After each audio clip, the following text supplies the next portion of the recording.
Então, olá pessoal, bem-vindos e bem-vindas à 12ª aula da nossa disciplina Machine Learning para predições em saúde. Então, a aula de hoje é uma daquelas aulas, né, de discussão de artigo científico.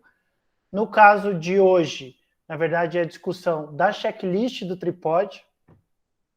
Tá? Então, o tripod é uma checklist para o desenvolvimento de predições, né, que já existe aí há alguns anos até, né, antes dessa chegada aí com força de machine learning, tanto que agora eles estão com o projeto de desenvolver um checklist para algoritmos preditivos de machine learning.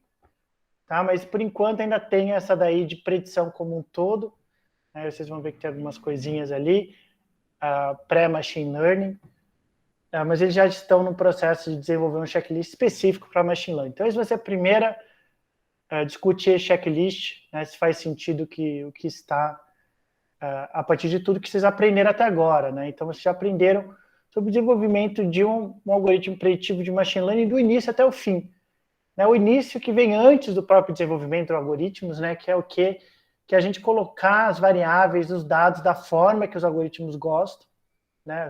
Chamamos pré-processamento de dados. É uma coisa que, né, em outras áreas não se faz tanto, em machine learning a gente tem que fazer bastante coisa.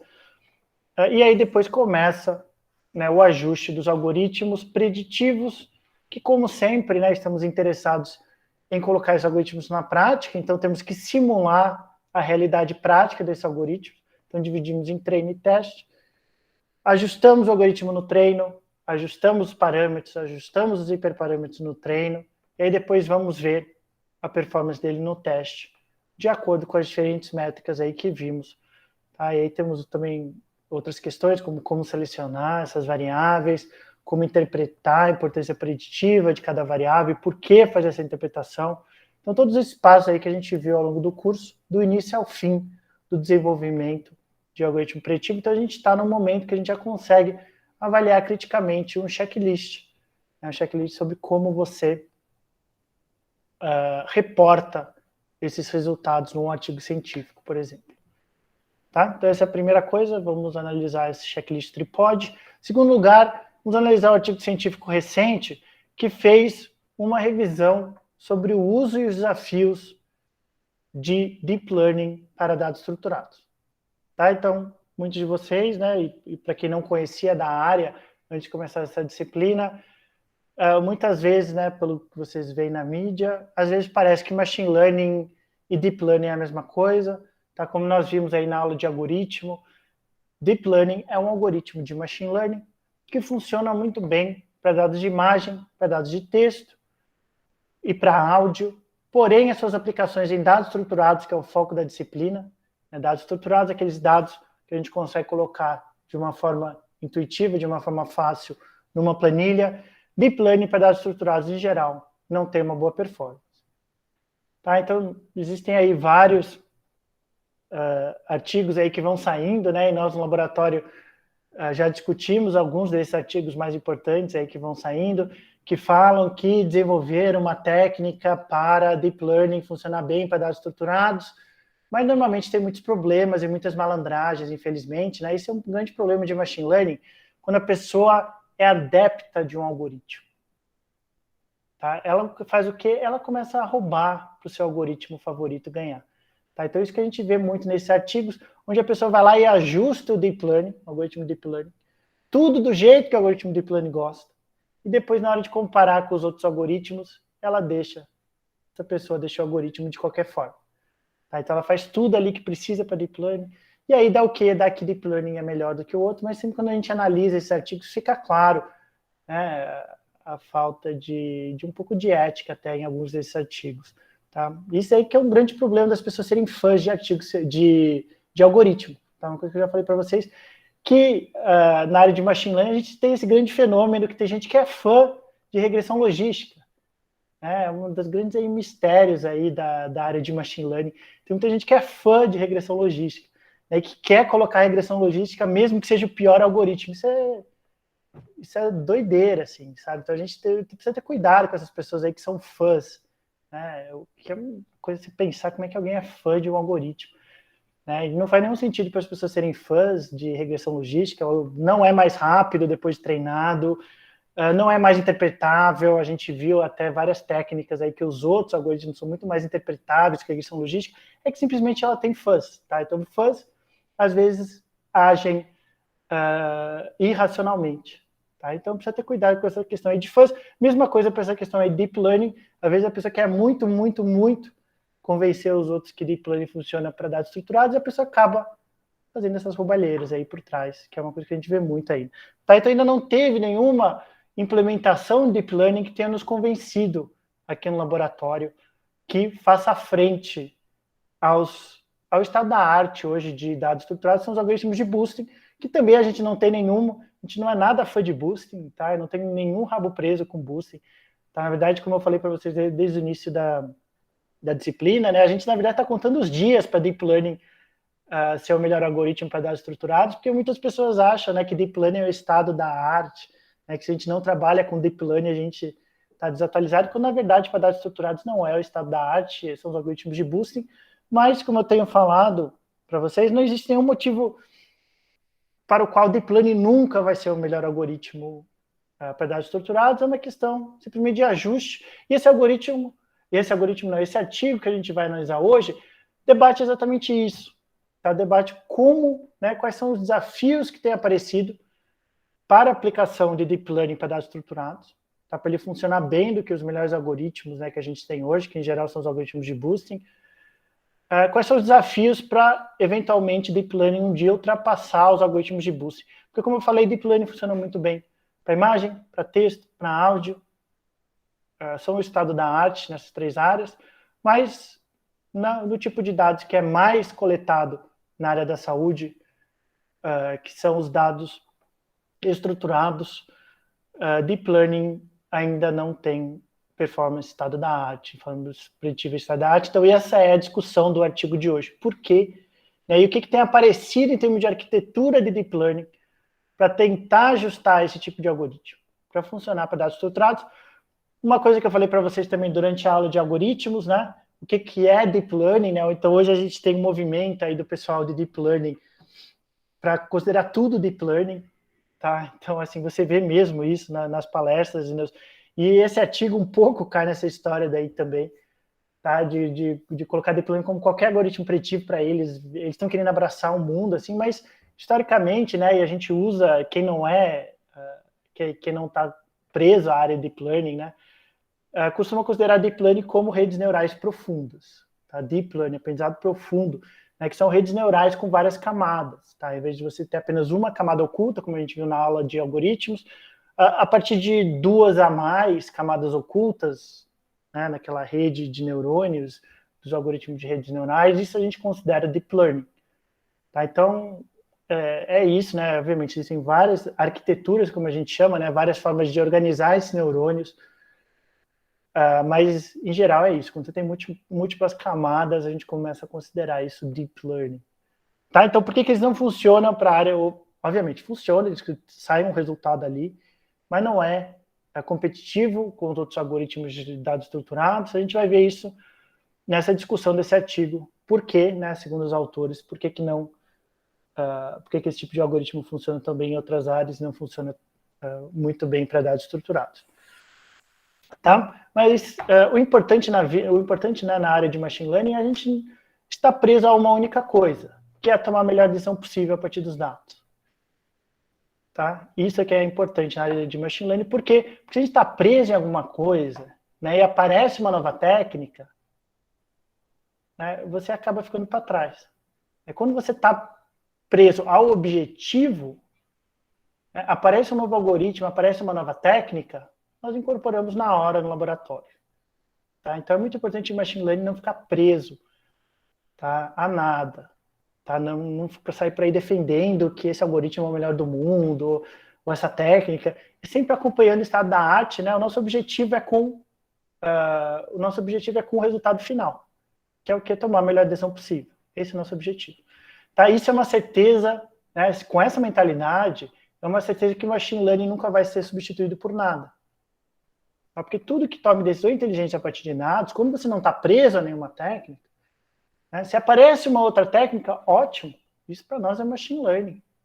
Tá? Vai ser incorporado na hora aí no nosso laboratório, em outros laboratórios aí ao redor do mundo. Então é muito importante essa mentalidade aí de não estar preso. Tá? Tá preso apenas ao resultado, não ao meio. Tá? O nosso objetivo é qual? Com predição, é tomar a melhor decisão possível. Tá? Fazer a melhor predição. E o conjunto de técnicas que nós temos visto ao longo da disciplina são aqueles que hoje funcionam melhor. Tá? Quando aparecer uma nova, não vai radicalmente mudar a área já está relativamente bem consolidada, mas pode aparecer um novo algoritmo aí. Tá? Isso não está nada descartado, principalmente com essa possível adaptação de algoritmos de deep learning para dados estruturados, que é o que a gente vai ver hoje. Tá? Então é muito importante essa mentalidade aí da parte de todo mundo que trabalha com machine learning, que nós só estamos presos a tomar a melhor decisão possível a partir de dados. Nós não somos fãs de algoritmo, não somos fãs de nenhuma técnica. O conjunto de técnicas e algoritmos que nós usamos hoje são simplesmente aqueles que, na média, funcionam melhor. Tá? E sempre fiquem de olho aberto quando vocês virem um artigo científico de alguém que é fã de alguma técnica ou de algum algoritmo. Tá? Porque normalmente eles estão querendo muito, né, que o seu ídolo ganhe, né, ganhe a predição, e acabam fazendo umas malandragens ali, que é o que a gente vê frequentemente, tá, nessa área de defesa de uma técnica, ou etc. Tá? Então, sempre ficar atento a isso e sempre olhar com o pé atrás essa questão de grupos que estão presos a alguma coisa. Tá? Então, porém, né, como a gente não está preso a nada, né, nós estamos muito interessados aí com a chegada do Deep Learning para dados estruturados. Né? Eu acho, pessoalmente, como Alexandre, é uma questão de ajuste, tá?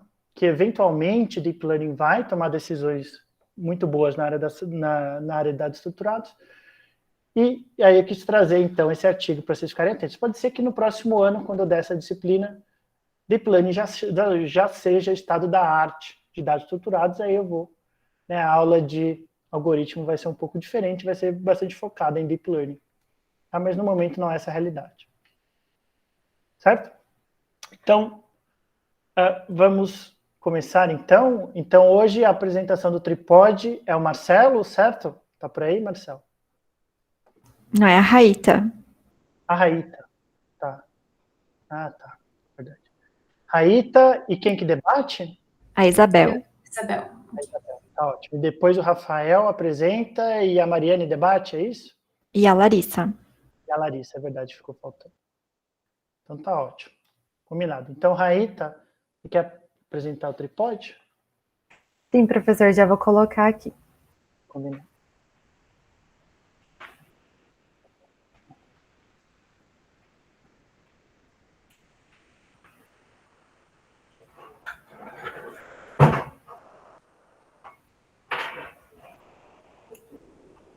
Vocês estão conseguindo ver?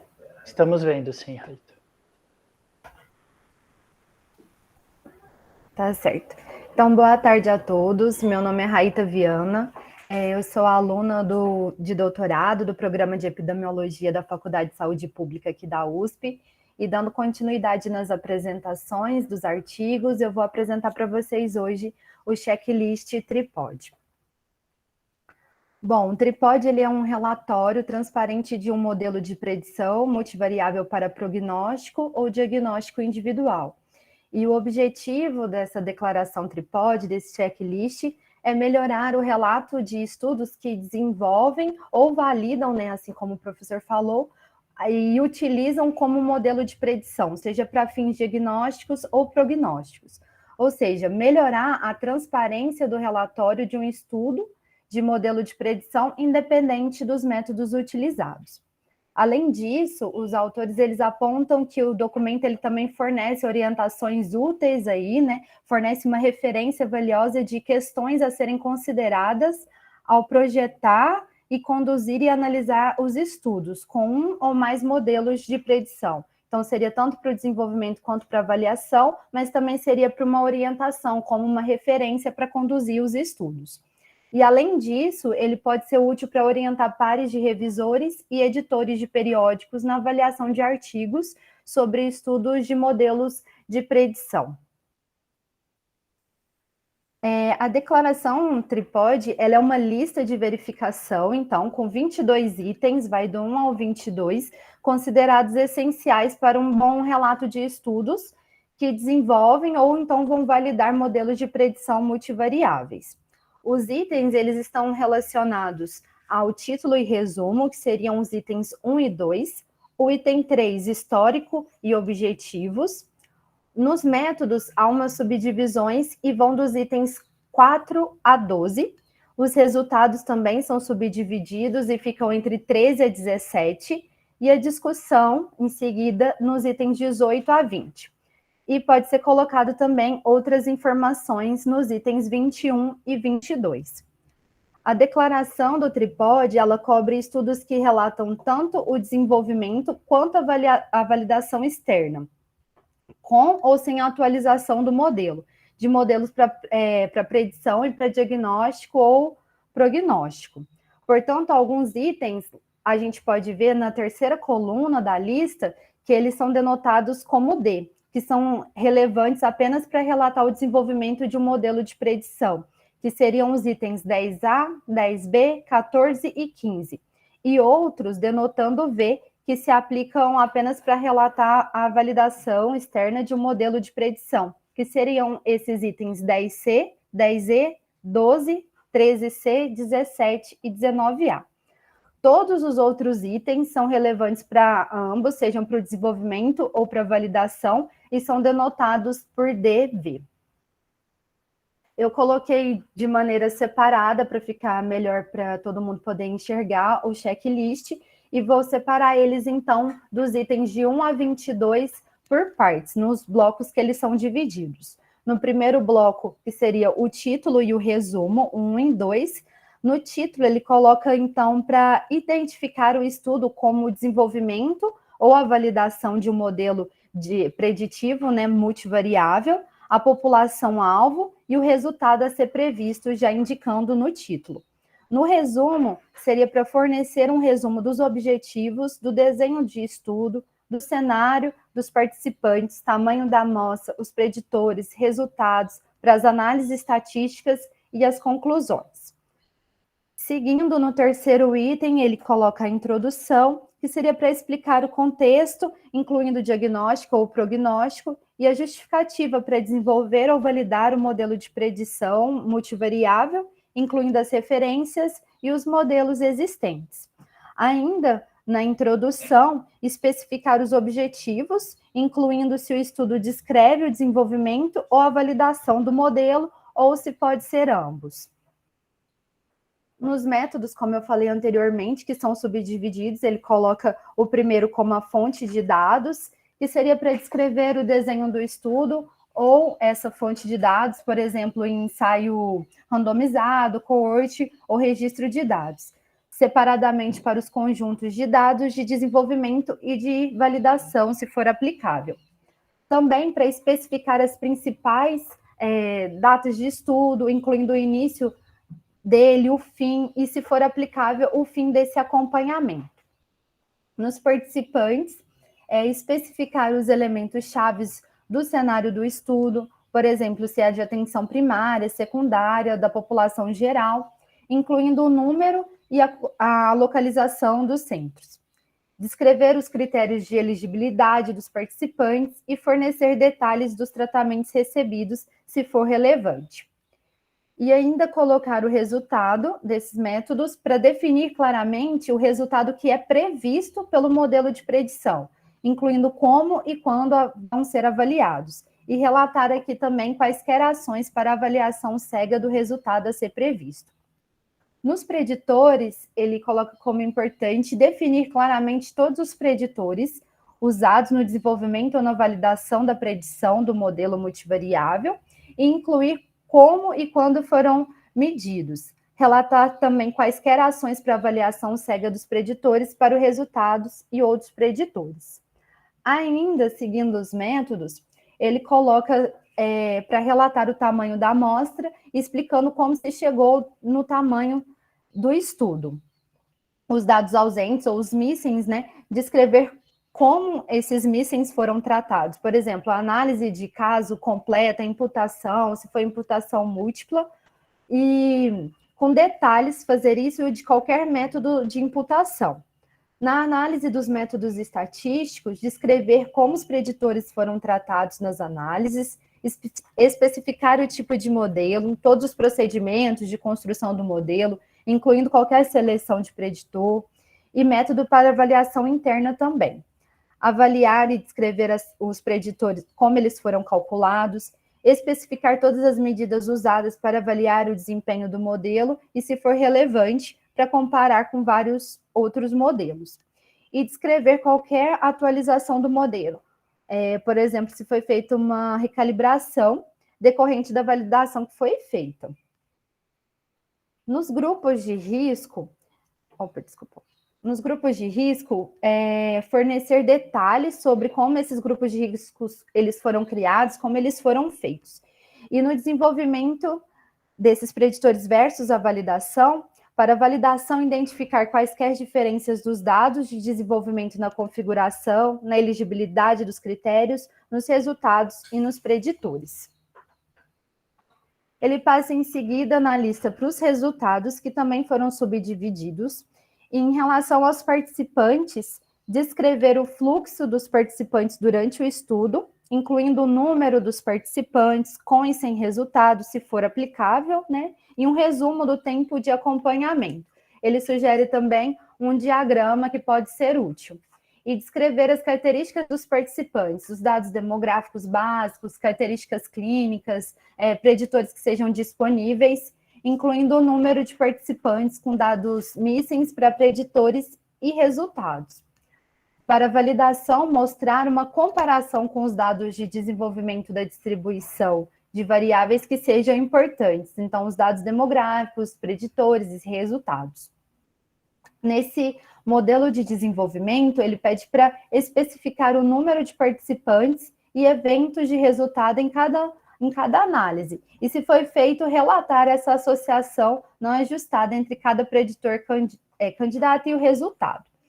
Na especificação do modelo, apresentar o modelo de previsão de maneira completa para permitir predições para indivíduos, ou seja, todos os coeficientes de regressão e interceptação do modelo ou sobrevivência de linha de base em um determinado ponto do tempo.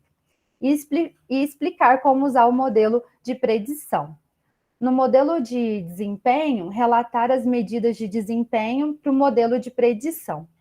E para a atualização do modelo. Se for feito, relatar os resultados de qualquer atualização do modelo, ou seja, a especificação do modelo, o modo de atuação do modelo. Seguindo dos resultados, ele passa para a parte da discussão, que também ele subdividiu, mas em menores partes, que ficariam as limitações, que seriam aqui para discutir quaisquer limitações do estudo, como a amostra não representativa, poucos eventos por preditor, dados missings, a interpretação para validação, para discutir os resultados com referência ao desempenho no desenvolvimento dos dados e qualquer outros dados de validação também. Dar uma interpretação geral dos resultados, considerar os objetivos, as limitações, os resultados de estudos que sejam semelhantes e outras evidências que considerar relevantes. E nas implicações, discutir o uso clínico potencial do modelo e as implicações para pesquisas futuras. Nos últimos dois itens, o 21 e o 22, ele coloca com outras informações, que seriam informações suplementares, para fornecer informações sobre a disponibilidade dos recursos suplementares, como o protocolo de estudo, calculadora da web e conjuntos de dados. E também em relação ao financiamento, para fornecer a fonte de financiamento e o papel dos financiadores para o estudo que vai ser feito. São esses os 22 itens do checklist Tripod. E ele fala que essa lista de verificação do Tripod ela pode ser baixada no site deles, onde também tem mais informações. Eles recomendam o uso dessa lista de verificação tripode em conjunto com um outro documento de explicação e elaboração do tripode, que também pode ser abaixado no mesmo endereço. E no site do Tripod, eles fornecem um fórum para discussão, sugestões para melhorar a lista de verificação, além desse documento que eu falei, e recursos relevantes para estudos com modelos de predição. E os autores, eles declaram ainda que o Tripod ele deve ser visto como um documento em constante evolução, que vai exigir, né, avaliações contínuas e, se necessário, um refinamento da metodologia para estudos de modelo de predição continuarem a evoluir. Obrigada, gente, pela atenção. Obrigado, Raíta. Ótima e direta explicação sobre o Tripod. Pode parar de compartilhar. Achei muito claro, né? E você foi atrás e tentou entender o que está por trás e ainda pesquisou sobre essa questão que está sempre em debate, né? Então, na verdade, agora eles estão em debate da questão de machine learning, né? De fazer esse checklist específico para machine learning. Eu imagino que deve sair em breve, porque acho que tem algumas questões aqui que a gente precisa refletir um pouco. Então, hoje temos a debatedora do checklist, no caso, que é a Isabel. Então, Isabel, se você quiser fazer suas colocações, né, as limitações, os pontos positivos, o que você achou interessante. Obrigada, vocês me ouvem bem? Ouvimos sim. Então tá. Sim. Boa tarde, pessoal. Então, eu sou a Isabel.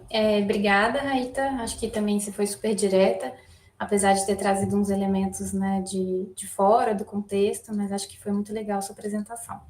Então, assim, eu anotei algumas coisas que são pontos positivos e outros que me deixaram um pouco com uma pulga assim atrás da orelha. E aí eu acho que eu vou começar a falar desses positivos, que alguns a Raíta até já tinha mencionado, né? Primeiro que eu acho que pode ser interessante, principalmente para quem está ingressando na área, para ter um norte, né? Para sair de um... Mas se é o seu primeiro artigo sobre predição em saúde, eu acho que pode ser um norte interessante. Segundo que acho que se ele for bem implementado, se ele for amplamente empregado, pode ser o caso de estabelecer um novo padrão de publicação, e aí eu fui dar uma olhada, o documento oficial, né, que é aquele que tem a explicação e tudo mais que a Raíta mencionou, ele já teve mais de 3.600 citações, então acho que até certo ponto ele tá bem estabelecido, né, então vi até uns artigos um pouco mais recentes desse ano, que utilizam, né, o checklist para fazer a avaliação da qualidade, né, do reporte dos estudos.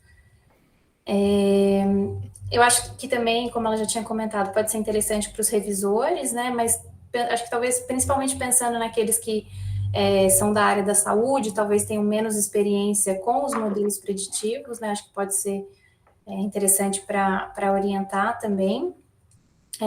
Um outro aspecto que eu acho que por causa do volume, né, de artigos, né, o volume crescente dos artigos que têm sido publicados na área, ter um checklist assim pode ajudar profissionais da saúde que buscam extrair soluções, buscam extrair, né, informações dos artigos científicos, né, para propor novos tratamentos, enfim, para os seus pacientes. Acho que pode ser uma ferramenta para esses profissionais que querem extrair informações mais claras, né, dos artigos. E aí, algumas coisas que me fizeram pensar, assim, né, então a possibilidade de que talvez, como ela já tinha falado, né, pode ser que esse checklist ele vai precisar ser atualizado, então talvez a necessidade de adicionar ou excluir alguns itens a partir à medida, né, que as práticas metodológicas elas mudam e elas avançam. Mas aí, ao mesmo tempo, como eu disse, né, ele foi bastante citado já nesses anos, né, nesses últimos 6 anos, e tem citações bem recentes, então fico pensando se isso já não acontece um pouco organicamente, assim. Depois que eu achei que alguns itens, eles são um pouco amplos, e como o professor já tinha falado, não é específico de machine learning, então ele fala de modelos preditivos em geral, então alguns não são eu acho que eles poderiam ser mais específicos. Por exemplo, eu vou só dar um exemplo, né, para a gente poder abrir também para os colegas, o 10B, né, onde ele vai falar da especificação do modelo. Então, acho que talvez fosse necessário assim, detalhar melhor o que ele quer dizer com os procedimentos, né? Então, por exemplo, que vão além, eu acho, do que a seleção das variáveis preditoras. Então, talvez a definição dos hiperparâmetros, por exemplo.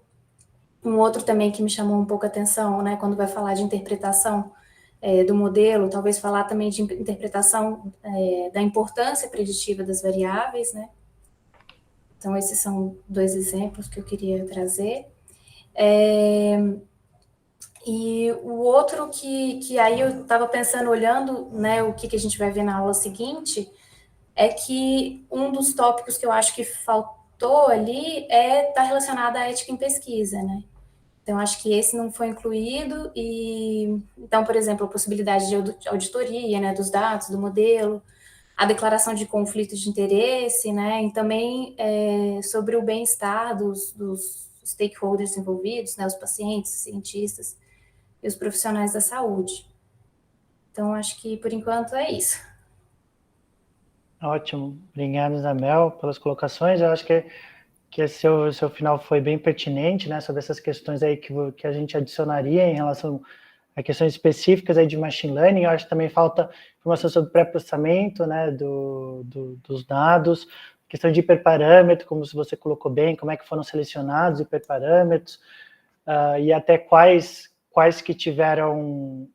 porque a gente às vezes tem muito hiperparâmetro, né, o algoritmo, né, e você coloca alguns como padrão e você vai testando alguns outros, quais que foram testados, quais que foram pré-estabelecidos, importância preditora de variáveis, né, como você falou, muito bem, porque ele coloca uma hora que é apresentar o modelo completo, do full model, incluindo os parâmetros, intercept, etc. Né? Pensando em um algoritmo em uma regressão linear ou uma regressão logística, né? Mas como é que você vai apresentar um random forest com 1000 árvores? Né? Você vai colocar uma página a cada árvore, você vai ficar com 1000 páginas o teu artigo. Né? Então, e cada um com as informações assim que não querem dizer nada, porque são 1000 árvores, né? Então, uma árvore você não consegue tirar nenhuma informação dali. Então, assim, tem de fato umas coisas que precisam ser atualizadas, né? Eu colocaria isso, né? Tirar o modelo completo, com certeza. Tá? Então, não tem nenhum motivo para você ter que colocar. Acho que a gente já teve alguns casos aqui em pesquisa do laboratório, né? Que algum parecerista colocou que gostaria de ver o modelo completo. A gente respondeu, tudo bem, a gente vai botar 100 páginas aqui, e você pode olhar 100 páginas aí, não vai quer dizer absolutamente nada, né? Até escrevi para o editor falou, não, você tem razão, não faz nenhum sentido você botar 100 páginas aí com operações matemáticas, não serve para nada. Né? Então, de fato, tem todas essas questões aí que precisam ser atualizadas. Uma coisa que eu achei interessante, uma coisa para se refletir, né? Que ele falou de blind uma hora, né? Ele coloca... onde é que exatamente está? Qual que é o número?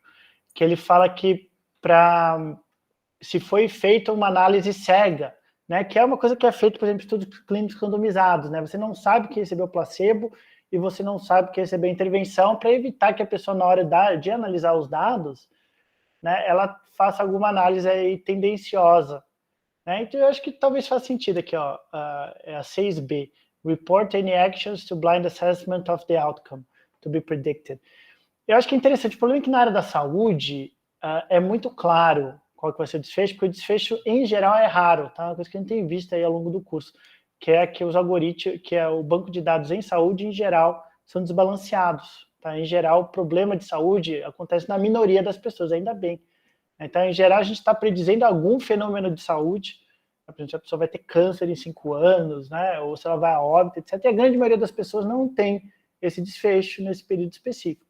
Tá? Mesmo que seja um desfecho, né, câncer no próximo ano, por exemplo. Câncer é a principal causa de óbito no Brasil, né? Neoplasias é a principal causa de óbito. Né? Mas a grande maioria das pessoas não vai a óbito por câncer nos próximos 5 anos. Né? Então, mesmo nesses casos, né, quase sempre os dados de saúde são desbalanceados. Então fica meio óbvio, né? Você pode cegar ali, mas fica meio óbvio que, né, qual que é. Então, não sei se na área da saúde faz muito sentido, mas é uma coisa para a gente refletir. Talvez em alguns casos onde você está analisando uma população super específica, né, onde a maioria das pessoas tem esse desfecho de saúde, né, reinternação entre pacientes transplantados, né, por exemplo. Você vai ter muita gente que vai ter mais uma internação aí nos próximos anos. Então, talvez, nesse caso, pensar em cegar, né, eu acho que seria interessante. Uma coisa para refletir, que a gente não tem visto no estudo de machine learning, essa análise preditiva cega. E a última coisa que eu colocaria, né, complementando aí o que a Isabel colocou, é que me preocupa muito o ponto 21, que é colocar uma calculadora online, né, Web Calculator, né, que foi um problema sério aí no caso de Covid, né, onde as pessoas desenvolveram algoritmos preditivos com dados ali do interior de Japão e colocaram uma calculadora online para as pessoas fazerem, partindo do princípio que essas regras aí que o algoritmo aprendeu para o interior do Japão funciona em São Paulo, tá? Isso é um absurdo, não faz nenhum sentido. E é um erro comum, né? Principalmente de pessoas que vêm da inferência, onde elas acham que descobriram verdades gerais sobre o mundo. Em geral, você não encontrou verdade geral sobre o mundo, você só encontrou a regra de decisão para esse hospital específico onde você fez essa análise, ou para essa cidade específica que você fez essa análise. Tá? Você não está procurando regras gerais sobre o mundo. Tá? Então, então, colocar essa calculadora aí online para as pessoas irem tomando decisões em lugares em que isso não foi validado, que esse algoritmo não foi validado, é bem preocupante. Tá? Então, assim, completamente contra colocar essas calculadoras aí online, que com certeza não vou generalizar, que é uma coisa que a gente vê bastante nas nossas pesquisas no laboratório, né? Então, o algoritmo ele toma uma decisão inteligente nessa região específica. Provavelmente ele vai tomar também na outra, mas você tem que retreinar esse algoritmo, tá? Porque ele aprendeu a interação de fatores dessa realidade aqui desse hospital. Não necessariamente é a mesma, né, o conjunto de interação de fatores que leva a problema de saúde no interior do Brasil. Tá? Então, provavelmente ele vai funcionar, mas provavelmente vai ter que retreinar. Não vai ser a mesma, né, nesse caso, calculadora, entre aspas, que eles colocaram. Então, eu faria essas colocações além daquelas que a Isabel colocou. Então, para isso, só temos uma debatedora. Não sei se alguém tem mais algum comentário, uma colocação sobre o checklist. Eu acho que só a Mariane colocou aqui no chat, não sei se você ouviu, tem a necessidade da clareza de limitações acerca de generalizações. Sim, boa. Eu acho que também é isso, né? Então, na verdade, ao contrário de colocar uma web calculator, eu colocaria exatamente o oposto, falar que você tem que botar para quais circunstâncias e para quais locais esse algoritmo funcionaria e colocar essa questão de que, olha, tem que testar se ele funciona em outro lugar, não é para sair por aí divulgando esse algoritmo e partindo do princípio que ele vai funcionar em todos os lugares. Pode falar, Maria. Professor, ali na parte de desenvolvimento do modelo também, eles colocam sobre relatar a associação não ajustada entre cada candidato a preditor e o resultado. Isso aí eu acho que é aquilo, Mariane, que às vezes a gente faz na tabela 1, sabe? Que você coloca a distribuição de sexo segundo desfecho positivo e desfecho negativo. Sabe? Eu acho que é isso que ele quis dizer. Ele colocou correlação. Mas né? não. Mas é que. Associação. Tá associação. Na verdade, a gente coloca a distribuição, né? Faz uma Para mim são coisas diferentes, assim. Pode ser. Você queria ver como é que cada variável prediz sozinha o desfecho. Talvez seja isso que ele... Porque não colocaria... talvez colocaria em participants, né? Ele colocaria um pouco antes de model development, né? Mas, assim, é uma coisa que a gente faz bastante no estudo de machine learning, está virando meio que padrão, também é uma coisa nova e recente, que é a tabela 1, né? Qual que é a tabela 1 de um artigo de machine learning? Em geral, a tabela 1 é como a tabela 1 de estudo de inferência, né? Nas linhas você coloca as características demográficas, socioeconômicas da tua amostra, mas com a diferença que a gente coloca as colunas desfecho positivo, desfecho negativo e total. Tá? Para a gente saber, tem mais homens com desfecho negativo ou desfecho positivo? Qual é a proporção de pessoas de baixa renda que tiveram desfecho? Tá? Só para ver essas questões. Essa normalmente é a tabela 1. Tá? Talvez ele não queira, não foi exatamente isso que ele colocou aqui, associação não ajustada. Não seria muito bem isso. Tá? Eu acho que ele queria, na verdade, o efeito de cada variável na predição, não seria exatamente isso. tá? Mas é uma coisa que a gente faz, então, mais uma coisa para adicionar, né? A gente colocaria lá em participants, né? Na parte de results e participants, descrição dos participantes. Que ele coloca aqui, ó, né? Describe the characteristics of the participants. Tá? E a gente dividiria segundo desfecho positivo e negativo. Pode falar, quer que mencione? Foi o professor. Você comentou que gostaria de ver essa parte do como o modelo funciona em outros lugares. Quando a gente viu aquele artigo de Dataset Shift, ele faz uma proposta de como a gente poderia apresentar, né, o modelo e as limitações do modelo. Então, talvez agregar essa parte no checklist poderia solucionar. Esse modelo foi treinado para esse jeito, não tem a validação externa, ou já está no passo de validação externa, como foi, enfim. Tinha uma sugestão clara de como apresentar isso ali, né?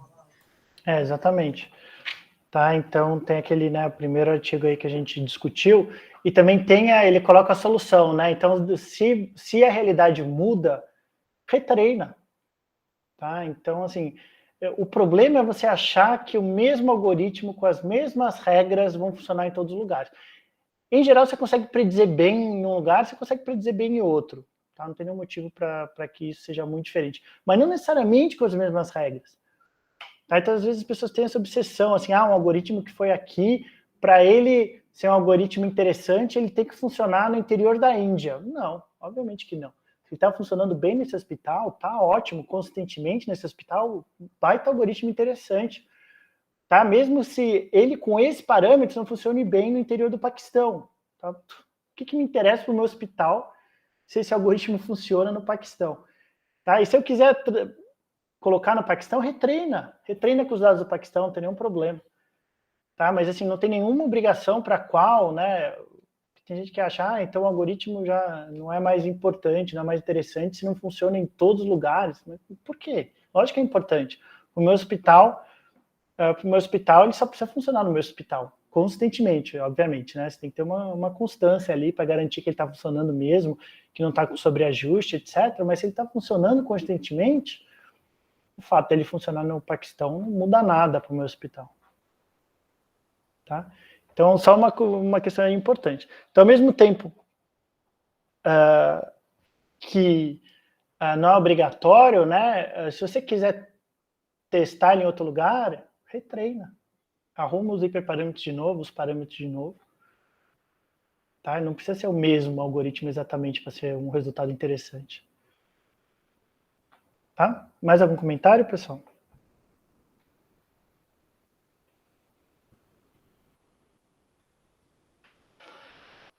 Não?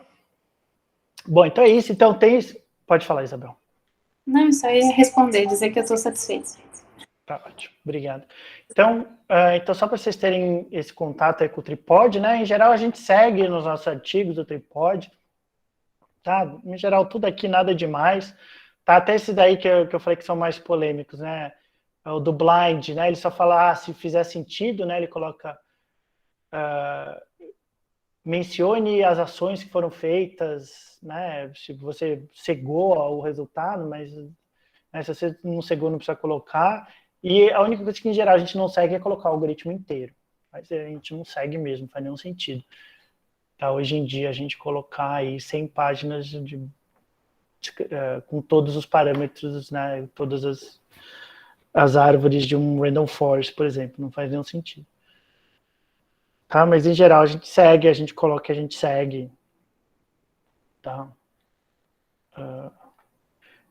Menos esse que não faz sentido. Tá? Mas aí eles estão fazendo agora, né? Acho que os pontos que colocaram foram bem importantes. Então, sempre discutir a importância preditora. Tá? Sempre botar um Shapley ali. Sempre. A gente vê em todos os artigos hoje de Machine Learning, Shapley, sempre, sempre, sempre. Fazer alguma análise de discriminação, né, como a Isabel colocou, uma coisa que a gente vai ver na próxima aula. Né? Questão de hiperparâmetro, também não tem aqui, que a gente sempre fala quais que foram testados. Muitas vezes a gente coloca, então uma coisa que a gente vê muito, tem muito parecerista que pede os hiperparâmetros finais, tá? A gente coloca como suplemento. Tá? Então, para mim não é tão interessante saber que foram 30 árvores versus 40 árvores. Tá? Mas se pedirem, coloca como, eu acho que não faz muita diferença, mas também não é nem o fim do mundo, mas colocar como suplemento, tá? E de descrever melhor o pré-processamento e colocar essa tabela 1, tá? Que é dividida em relação a desfecho positivo e desfecho negativo. Tá? Eram essas as mudanças que eu faria aí no tripode, como eu falei, eles estão em discussão aí para readaptar, né, esse checklist, que eu acho que é de 2015, né? Acho que, né, ainda é bem antes aí da chegada com força aí de machine learning.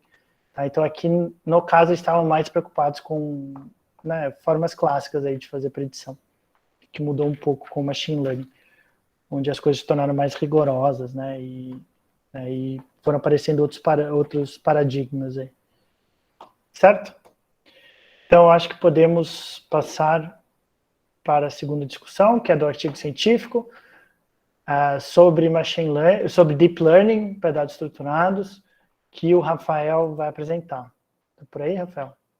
Tô sim, professor. Deixa eu ligar a câmera aqui. Aí, então, Ótimo. olá, boa tarde, pessoal. Tudo bom? Eu vou compartilhar a tela e já dar Ótimo. início na apresentação. Ótimo. E a gente vai ter a discussão da Mariane e da Larissa depois. Isso. Bom, pus para compartilhar a janela aqui do PowerPoint. Todo mundo está vendo? Estamos vendo, sim. Ótimo, maravilha. Então, eu já vou começar a apresentar. Então, boa tarde, pessoal. Então, eu sou o Rafael Vanhoz, sou aluno de doutorado em tecnologia nuclear daqui no IPEM, na USP, aqui em São Paulo, e eu vou apresentar para vocês um trabalho que fala sobre a prática do uso do aprendizado profundo, né, do Deep Learning, que aqui é o intitulado, né, Deep Neural Networks, para dados tabulares, né, ou dados estruturados. Só um adendo, né, antes de iniciar, esse trabalho foi um pequeno desafio para mim, não em questão de apresentação, mas em questão de entender todos os conceitos, porque aqui como uma survey, né, como esse trabalho, aliás, é uma survey que ele pesquisa, né, ele faz todo um levantamento do que já existe sobre o uso, né, de Deep Learning em dados estruturados. Então, tem muitos conceitos que eu tive que buscar, tentar entender alguma coisa, não me aprofundar, claro, mas tentar saber a ideia que o artigo quis passar em cada sessão. Tá? E esse artigo quase não possui imagens, né? Então, e como ele é bastante conteúdo, bastante informação, eu procurei fazer em tópicos. Tá? Então, né, na seção de tópicos, aí, então, cada tópico eu falo sobre a ideia que o artigo quis passar. Eu achei que dessa forma fosse o melhor para apresentar, ok? Então, começando com a introdução, o artigo ele começa falando que, apesar das inovações tecnológicas que existem com o uso do Deep Learning, né, aqui ele chama do Deep Neural Network, mas eu vou nomear como Deep Learning em geral, ainda há algumas nuvens, né, algumas nuvens negras por cima do uso dessa técnica quando se trata de dados tabulares. Então, isso ainda é um desafio para essa finalidade. E o uso de Deep Learning, né, nessa situação poderia oferecer algumas vantagens, né, e o artigo ele fala sobre algumas vantagens, como a flexibilidade, porque o Deep Learning ele trata muito bem dados homogêneos, né, então o artigo ele cita sobre as condições, né, do uso do Deep Learning, dados homogêneos, que ele funciona, como imagem, áudio, texto. E para dados estruturados, como são dados heterogêneos, então tem variáveis que são categóricas, variáveis contínuas e tudo mais, então isso tem um pouco de dificuldade, né? Então, mais para frente, ele explica quais dificuldades seriam essas, né? Ele nomeia. E na introdução ele também fala que é muito importante você conseguir fazer uma reprodução dos dados estruturados. Essa reprodução ele chama de Generation Tabular Data, né? Então, é uma técnica de geração de dados sintéticos tabulares. Aí ele explica também mais para frente, eu vou falar um pouquinho, mas ele fala que isso é uma coisa importante de ser feito para questões de qualidade dos dados, só que também é difícil, tá? Então, é uma coisa difícil, e com essa premissa, ele tenta formar essa survey. Então, esse trabalho dele é dividido em 8 sessões, deixa eu colocar aqui um ponteiro. Então, nessas primeiras sessões, então, a introdução, né, o qual já começou. Então, Então, ele começa com as primeiras sessões falando da história do uso do Deep Learning em dados tabulares, né? Então, ele começa falando trabalhos relacionados, fala sobre o uso, né, a relação dos dados estruturados com o Deep Learning. Então, ele mostra, a partir da sessão 4, ele mostra algumas técnicas já existentes para tentar tratar desse assunto. Na sessão 5, ele fala somente do Tabular Data Generation, né? Então, essa geração de dados sintéticos estruturados. Na partir da sessão 6, ele fala sobre uma questão de explanation mechanism, que é uma ferramenta de interpretabilidade dos dados. Então, mais para frente, a gente vai falar um pouquinho mais disso. Eu tive que procurar por fora para tentar entender a ideia que ele quis passar. Mas é uma ideia de você conseguir interpretar os dados que você gerou com Deep Learning, né, sem aquela questão de caixa preta, né, e tudo mais. E na questão 7 e 8, ele faz uma discussão e alguns trabalhos futuros, o que está pendente, né, e o que pode trabalhar em cima, né, no momento atual. E uma conclusão, ok? Então, começando com os trabalhos relacionados, então, o autor, ele fala que não existe um trabalho atualmente que coloque todo o uso do Deep Learning em dados estruturados de uma maneira ampla, mas ele fala que existem alguns trabalhos que cobrem partes desse tema. E ele cita alguns no trabalho, como o de Hancock e o Koch-Goftar, eu não sei a pronúncia, mas imagino que seja mais ou menos isso, que ele codifica os dados categóricos como uma etapa de pré-processamento, tá? Então ele faz um trabalho de pré-processamento utilizando Deep Learning. Tem o Gorishny, né, e colaboradores, que faz uma abordagem de técnicas atuais de Deep Learning para dados estruturados, né, os dados tabulares. Tem 2 trabalhos desse Swartz, né, e do Armon, que avaliam modelos de Deep Learning também para dados estruturados, e que sintetizam o uso de técnicas com esse termo, né, que é o Explainable Machine Learning, né, técnicas de interpretabilidade das ferramentas em dados tabulares. E tem esse trabalho do Gupta também, que compara diferentes técnicas de regularização. Regularização também é um termo que o autor vai falar mais para frente, então eu não vou explicar agora, tá? Mas só para vocês saberem que existem esses trabalhos atuais, mas, como o autor falou, não são trabalhos que abrangem o Deep Learning de um modo geral, mas fala sobre alguns pontos em específico. Opa, isso. Então, o autor começa a falar sobre os conceitos do Deep Learning, né, os conceitos do Deep Neural Networks. E aqui é uma equação que ele colocou. Eu tentei resumir o artigo que já é resumido, então isso aqui é só um esboço mesmo, tá? Então, se o professor quiser, ou alguém que quiser fazer um complemento sobre o conceito da rede neural, aí ficam à vontade quando terminar a apresentação. Mas ele mostra essa equação aqui, que é uma função, né, de y, que é igual a uma função, o y, aliás, é igual a uma função do parâmetro x, e o Deep Learning, né, e a rede neural profunda faz uma aproximação, ele faz uma função de x aproximada, que chega próximo da função de x real, só que com um w, ele também é dependente do parâmetro w. Esse parâmetro w é o que ele chama de peso da rede neural, né, o artigo ele chama como Weight of Neural Network.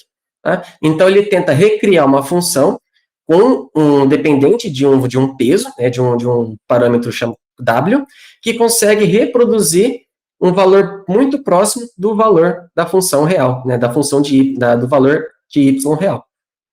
Então, essa é um conceito bem resumido do que seria um Deep Learning, né, na prática.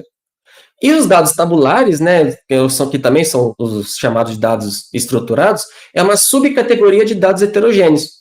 Né? Então, ele é uma forma muito antiga de dados, então as primeiras formas estruturadas de dados foram os dados tabulares, então em forma de tabela, né? O artigo fala que usualmente é em forma de tabela, e no início, os dados estruturados, né, como está aqui, eles eram o foco quando utilizavam Machine Learning. Então, o Machine Learning foi desenvolvendo para tentar resolver questões com dados estruturados. E com o advento, né, do Deep Learning, com o avanço das técnicas de Deep Learning, e ele foi usado para dados homogêneos, pensou-se em utilizar também o Deep Learning para dados heterogêneos, né, para dados estruturados. E isso teve um foco em técnicas, primeiramente com técnicas de pré-processamento, e o estímulo do uso do Deep Learning para dados estruturados foi o estímulo com o e-commerce, né, o artigo cita aqui, com o advento do e-commerce, com a parte de propagandas, né, que ele chama de advertising, e ele dá até um exemplo de um problema, né, que estava tentando utilizar o Deep Learning, que era do click-to-run ratio, se eu não me engano, quantos cliques você deu em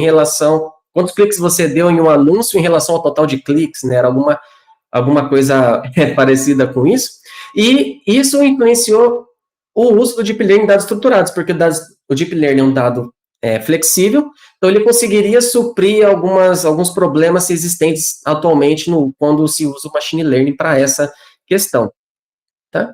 Então, os desafios, né, utilizando o Deep Learning em dados tabulares. Não está bem estabelecido o motivo por que o Deep Learning não funciona tão bem em relação ao Machine Learning, mas ele cita algumas razões, né, ele categoriza algumas razões para isso. Então, ele fala, um dos motivos para não ser tão bons é por causa dos dados de treino ruins, né, que ele considera como data quality. Então, às vezes, o dado tem muito ruído, tem muito missing, né, tem muito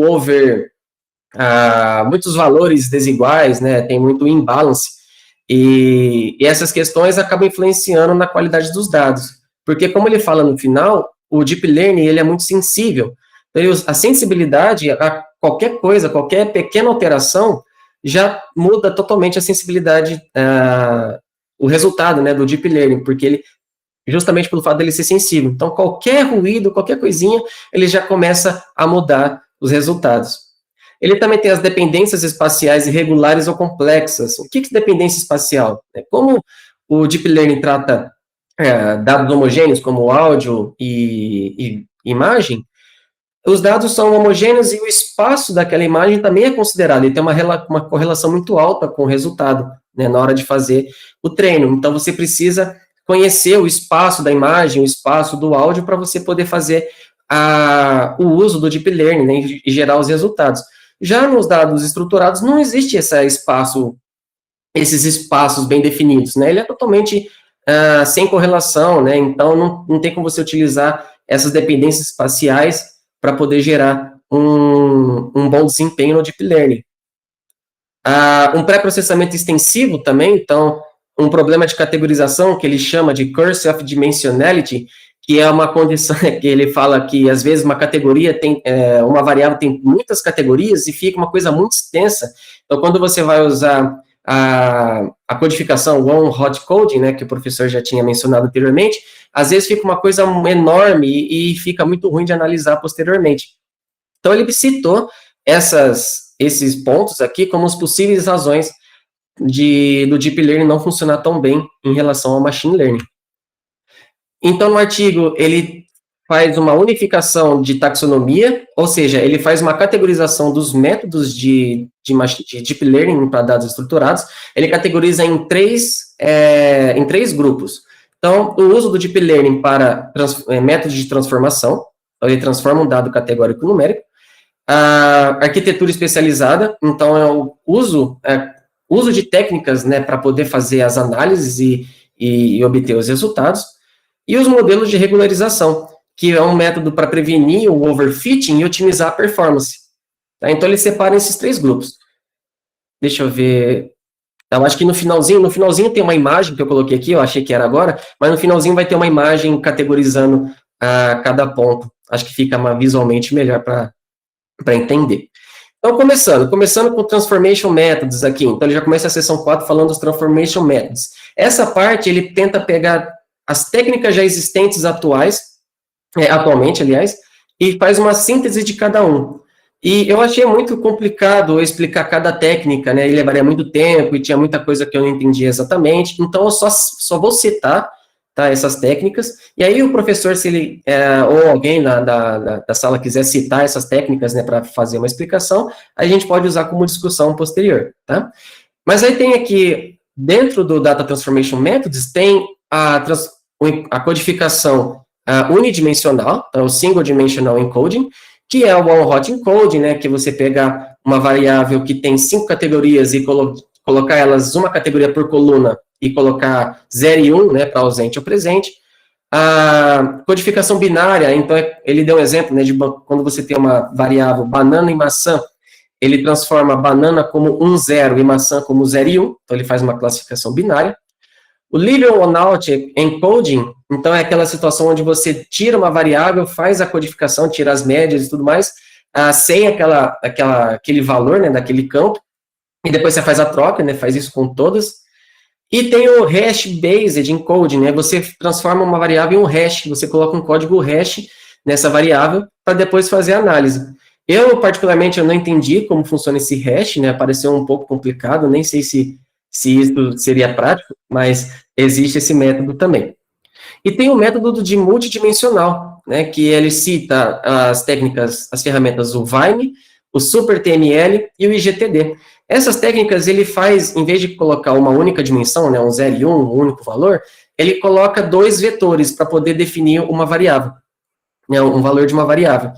E, com isso, ele consegue gerar um resultado um pouquinho diferente, como SuperTML e GTD, por exemplo, eles conseguem transformar um dado estruturado em uma imagem, e com essa imagem fazer as outras técnicas convolucionais, né, e outras técnicas relacionadas ao Deep Learning. Então, ele converte os dados estruturados em uma imagem, e, a partir dessa imagem, ele gera faz as análises. Então, tem essa diferença entre esses 2 tipos de transformações. Já para as arquiteturas especializadas, ele cita dois grupos essenciais, né, que é o modelo híbrido, e dentro do modelo híbrido tem os modelos completamente diferenciáveis e os modelos parcialmente diferenciáveis. O completamente diferenciáveis, como o autor fala, você consegue derivar, né, fazer uma diferenciação, utilizar um gradiente descendente do começo ao fim do modelo. Então, ele cita algumas ferramentas como o Node, o NetDNF, né, que ele utiliza um formalismo booleano para poder fazer, executar a ferramenta. Tem esse Widen Deep, que é uma junção de uma regressão linear, né, como o artigo fala, com um Deep Learning. Então, ele junta, né, um mecanismo de Machine Learning com Deep Learning para poder fazer a análise. Por isso, ele chamou de modelo híbrido. E dentro dos modelos parcialmente diferenciáveis, quer dizer que nem você não consegue diferenciar a função, né, diferenciar esse modelo do começo ao fim, você só diferencia até um certo ponto. E no início ele usa lá uma decision tree, né, uma árvore de decisão, mas você não consegue fazer uma derivada, uma diferenciação. Tá? Então ele cita aqui 2 trabalhos, o DeepGBN e o TabNN. O DeepGBN ele usa 2 redes neurais para poder compor essa ferramenta, que é o CAT-NN e o GBDT2NN. Tá? Então tem essas questões. E esse Transformer Based Models, eu sinceramente eu não entendi como funciona na prática, até pediria se o professor puder explicar, tá? Então eu não fiz nenhum resumo sobre ele, eu tentei ler, mas eu não compreendi, então para não falar errado, eu preferi só citar e não comentar, ok? E no método de regularização, ele citou 2 ferramentas, o RLN, que funciona muito bem em dados numéricos, né? Então, quando dados são categóricos, o artigo fala que não trabalha tão bem, e ele faz um coquetel de regularizações também. Então, tem alguns autores, né, que já trabalharam com modelos de regularização, ele faz um coquetel, junto um monte de ferramenta de RLN, de regularização, perdão, e tenta gerar uma regularização meio otimizada, né, mais otimizada, mais uma performance boa. Eu coloquei essa imagem aqui, eu peguei até do Wikipedia, só para entender o que seria uma regularização, né? Como é que ele consegue contornar o overfitting, né? Então, aqui, essa linha azul seria o overfitting, né? Vocês podem ver que ele está totalmente overfitado, né? Então, ele está com um comportamento muito irregular. E quando você usa o método de regularização, ele tenta fazer uma linha mais suave, né, que compreende um dado real. Então, seria essa uma técnica de regularização. Então, é isso que ele faz. Ok? Então, essa imagem que eu queria mostrar anteriormente, ele divide, então, um Deep Learning para dados tabulares em 3 partes. Então, a parte azul é a parte de codificação dos métodos. A parte amarela é a parte da arquitetura mesmo, né, de métodos de análise utilizando os dados tabulares. E a parte rosa aqui é a parte de regularização. Então, são esses 3 grandes grupos que o autor classificou as ferramentas atuais hoje para dados estruturados utilizando o Deep Learning. Tá? Então, aqui na seção 5, ele fala um pouco sobre data generation, né, que é a reprodução de dados sintéticos, e ele cita que isso é ainda desafio para poder gerar, porque ainda não é muito confiável, né, a utilização desse tipo de ferramenta para data generation. Então, um dos motivos para usar, né, essa reprodução, essa geração de dados sintéticos, é imputar dados missing. Então, se você tem um campo com vários missings, ele consegue colocar um valor nesse dado missing para melhorar a qualidade dos dados e para fazer um rebalanceamento, né? Então, às vezes, você tem um dado muito desbalanceado, o uso de um data generation seria adequado para poder resolver esse problema. E ele cita algumas abordagens clássicas já existentes, né, como copula e uma rede bayesiana, que são estatísticas clássicas utilizadas para tentar fazer essa geração de dados, utilizando a distribuição de probabilidades, né? E a era do Deep Learning, ele cita os GANs, né? Então, o Generative Adversarial Networks. E também é uma coisa mais complexa, ele define uma página inteira só para explicar isso, então eu fiquei um pouco confuso, mas o que eu consegui entender é que ele utiliza 2 modelos de geração de dados. Um é o modelo de geração do valor, que é o que ele chama de G, o parâmetro G, e um parâmetro D, que é um parâmetro discriminatório, né? Ele tenta saber, dado o valor G, qual é a probabilidade desse valor estar em um dado verdadeiro, né? Então, ele utiliza esses 2 componentes, tá? Então, aqui, dentro dos GANs, ele cita o MedGAN, que é o primeiro trabalho que conseguiu gerar dados de pacientes. Então, ele cita esse MedGAN, ele falou que foi uma coisa muito, muito legal, mas não é perfeita, mas é legal. E ele cita também o CTGAN e o TVAI, que no artigo o autor considera como estados da arte, né? Ele já está bem desenvolvido, né? Tem uma boa otimização. Para questões, né? Você gera um dado, né? Utilizando os dados sintéticos, né? O Generative Data. Para avaliar a qualidade desses dados, então ele tem algumas técnicas, né? Um deles é o Proxy Classification, né? Então, a medida de performance para avaliar essa qualidade. Então, ele coloca uma proxy no dados de teste, tanto no real quanto no artificial, e essa performance tem que ser semelhante nos 2 casos, né? Se tiver divergência, tem alguma coisa errada. E uma técnica estatística clássica, né, que ele cita é o Kolmogorov-Smirnov, que é um teste estatístico que avalia a igualdade entre as distribuições de probabilidades. Então, você tem 2 distribuições, você tenta verificar se as 2 têm uma igualdade. Se tiver muita divergência, é porque tem alguma coisa errada. E ele também fala para ficar atento com as questões de privacidade, né? Porque quando vai tratar com essas gerações de dados, acaba envolvendo também dados de privacidade, pode ter algum tipo de uso, né, de dados de pessoas reais, então tem que ter esse tipo de atenção. Então, ele cita essa parte no trabalho. Então, continuando. Explanation mecanismos, né? Então, mecanismos de explicações de uso do Deep Learning, dados estruturados, eles falam que algumas técnicas são difíceis de interpretar, né? Então, tem toda aquela questão de achar que tem uma caixa preta, às vezes você não consegue saber o que ele fez, mas o que a técnica fez para gerar um resultado. Então, ele fala que tem um interesse, né, de utilizar o método qualitativo, né, seja o método visual, o método de texto mesmo, que consegue compreender as relações entre os componentes do modelo e a sua predição. E, então, é citado alguns tipos de mecanismos de interpretação, né? Então, ele cita o Shai, que ele faz um gradiente de cores, né, de todas as features dos seus dados que mais influenciam no modelo. Então, isso aqui me lembrou o Shapley, né, que o professor mencionou. Então, ele faz um gradiente de cor do que os features, né, as variáveis mais influentes e as menos influentes, para a pessoa, né, o usuário final, conseguir fazer a sua tomada de decisão, olhando aqueles dados no final. E tem o CFE, né, que é o Counterfactors Explanation, e ele cita o Lime e o Carla, sendo que um desenha um esquema, né, eles desenham um esquema que traça quais os possíveis desfechos que um determinado ponto pode tomar, e para tentar representar o que significa, né, esse CFE, esse Counterfactual, eu peguei essa imagem aqui da internet mesmo. Ele mostra, então, um modelo de rede neural, e aqui ele faz a sua predição. Então, esse explainer, né, esse mecanismo de interpretação, ele traduz isso aqui de uma maneira que o ser humano consegue tomar uma decisão. Então, ele traduz de uma maneira mais amigável que a pessoa consegue tomar na sua decisão. E esse gráfico aqui é uma outra ideia que eu também peguei da internet, que mostra que uma imagem cujo esse traço preto é seu boundary, né, sua limitação, onde daqui para cá é uma decisão, daqui para cá é outra, tá? Então, o azulzinho é uma decisão, esse rosinha ou laranjinha é outra. E ele mostra o exemplo aqui de uma bolinha X, né, dependendo das condições, ele pode ir para essa bolinha verde e ser uma tomada de decisão, ou ele pode ir para essa bolinha vermelha e ser uma outra decisão.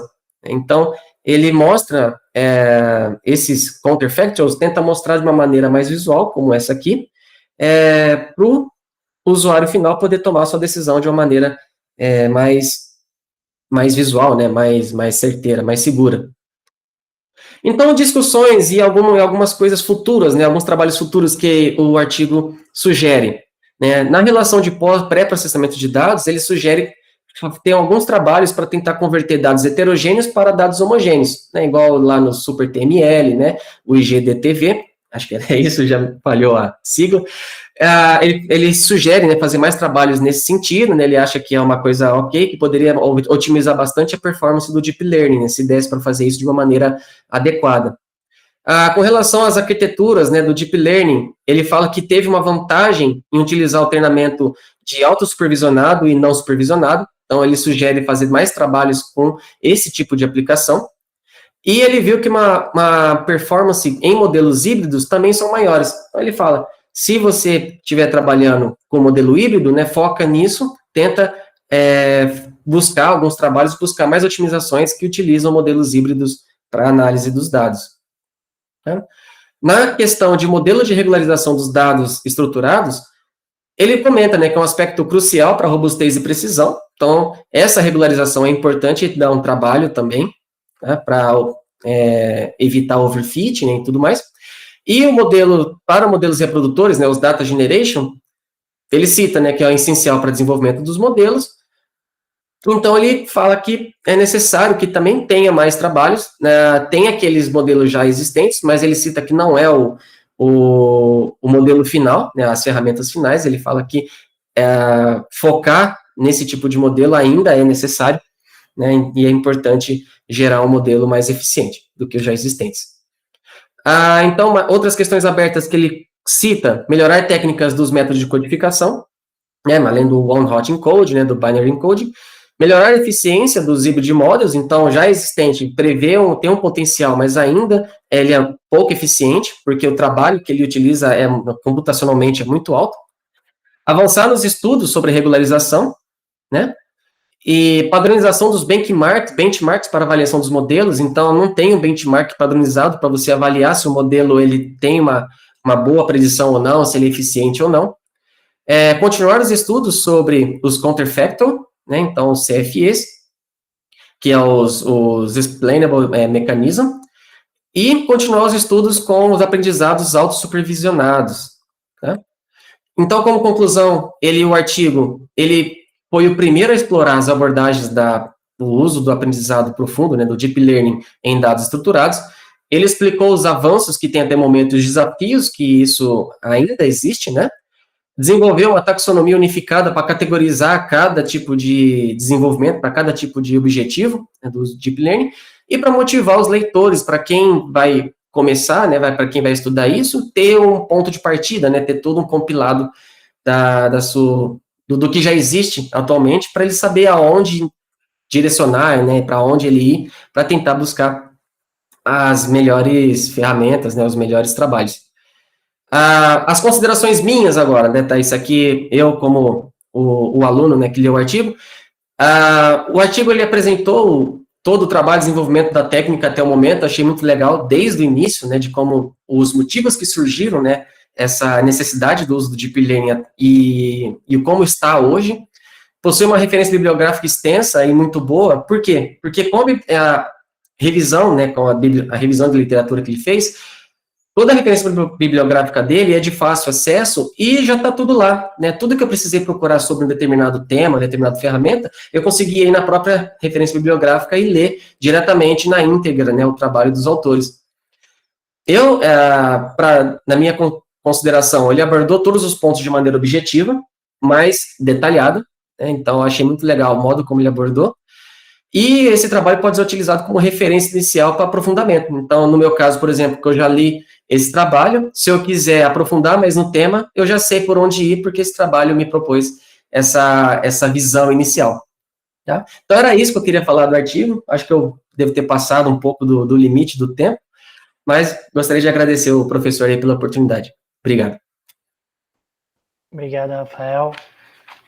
Ótima apresentação. Então, de fato, tem umas coisas ali que é muito detalhe do detalhe, né? E o nosso objetivo é mais discutir assim por alto. Né? Então, não precisava mesmo você ir a fundo aí em alguns dos detalhes. Eu acho que ele também se perde muito no objetivo do artigo. Eu acho que ele começa a descrever umas coisas que eu também achei que não seria necessário. Então, mas obrigado pela apresentação. Vamos começar a discussão. Larissa, quer começar? Posso começar sim, professor. Boa tarde. Eu sou aluna aqui especial do mestrado, sou médica formada aí pela Universidade de Buenos Aires e trabalho aí no mercado com dados de saúde há um tempinho. Também sou formada em banco de dados. Venho me interessando pela área de machine learning e estou aqui fazendo essa matéria até para poder iniciar no tema, né, de forma mais técnica. Bom, sobre o artigo, eu acho que Deep Learning, de forma geral, né, a gente vê como black box, então ele traz uma organização muito boa, no sentido de você conseguir enxergar diferente, né, o Deep Learning, como isso funcionaria nos dados estruturados, essa taxonomia que ele introduz. Então, você consegue observar como usaria Deep Learning para o pré-processamento e fazer esse depara para o Machine Learning que a gente vem estudando aqui em aula, né? Que é uma coisa que talvez fosse difícil de visualizar. E também o que, nessa introdução, ele mostra como o dado tabular, né, é um dado heterogêneo. E o que a gente acha que talvez é mais complicado é a gente analisar dados de saúde, por exemplo, de imagens, e que são coisas que não são interpretáveis, como que no modelo de Deep Learning, elas são muito mais interpretáveis, né, são dados que têm muito mais facilidade, e explica bem o que é essa homogeneidade do dado de imagem, do dado de texto, em contraposição aos dados tabulares, que para um analista, né, para uma análise, um reporte de dados para a gente é muito mais interpretável, ou para entender, de repente, os cortes de uma árvore de decisão, e que ali, para um modelo de Deep Learning, é realmente complicado, e existe muita heterogeneidade. E aí, em relação a como ele vai usando esses passos para, por exemplo, homogeneizar os dados para que eles entrem, eu acho que fica difícil a gente entender como isso aconteceria na saúde. Por exemplo, vamos transformar aqui um dado de laboratório em um dado homogeneizado. Quanto que vamos supor, um hemograma, né, um leucocítios, como isso se tornaria uma imagem? Então, eu não consegui entender, ou não ficou claro, como que eu vou comparar isso, se é uma única categoria que se tornaria uma imagem, ou são várias colunas juntas que tornaria isso uma imagem. Como a gente interpretaria isso no dado de saúde, e como isso influenciaria no resultado, né? Que tipo de imagem é gerada, vai mudar o resultado? Isso não fica claro e gera um pouco de confusão, né? E ele também toca no ponto, né, do custo computacional. Então, por exemplo, se você tem uma base de dados muito extensa, às vezes você vai analisar, por exemplo, dados de laboratório, paciente a paciente, tem um custo muito elevado, porque já se trata de muitas linhas. E um outro ponto também que chamou minha atenção aí no artigo foi no final, né, que ele levanta bem, assim, todos os pontos que a gente precisa aprofundar para que a discussão aí de Deep Learning entre no uso prático, né? Hoje eu não consigo ver como a gente usaria isso para fazer previsões, por exemplo, de diabetes e conseguir explicar esse modelo, né? E ele mostra, assim, ponto a ponto, como a gente deveria estruturar isso. Isso é bem interessante do artigo, mas, assim, realmente, precisa de trabalhos práticos, como a gente viu, né? Ali, esses de machine learning, esses artigos de machine learning, mostrando os modelos e qual seria essa abordagem escolhida, né? Ele só levanta os pontos, mas, assim, realmente precisamos de novos artigos. Tá ótimo. Obrigado, Larissa. De fato, essa questão aí de tentar muito, é porque a teoria dos autores, né, o que está um pouco por trás, uma hora eles explicam, né, por que não funciona, e um dos motivos, né, que ele toca bastante na tecla é porque não são dados homogêneos, né, são dados muito heterogêneos, sem muitas vezes nenhuma ligação, né, que é o contrário de imagem, tá? A imagem em geral, uma parte da imagem está ligada a outra parte da imagem, tá? Muito raro você ter né, coisas absurdas, totalmente díspares acontecer na mesma imagem, você sempre tem uma associação forte entre tudo que está ocorrendo na imagem. Em dados estruturados, não, né? Às vezes tem umas variáveis ali que não tem nada a ver uma com a outra, que uma não influencia quase nada a outra, né, e o algoritmo tem que ir descobrindo, né, o que é importante, o que não é importante, onde estão as coisas importantes, etc.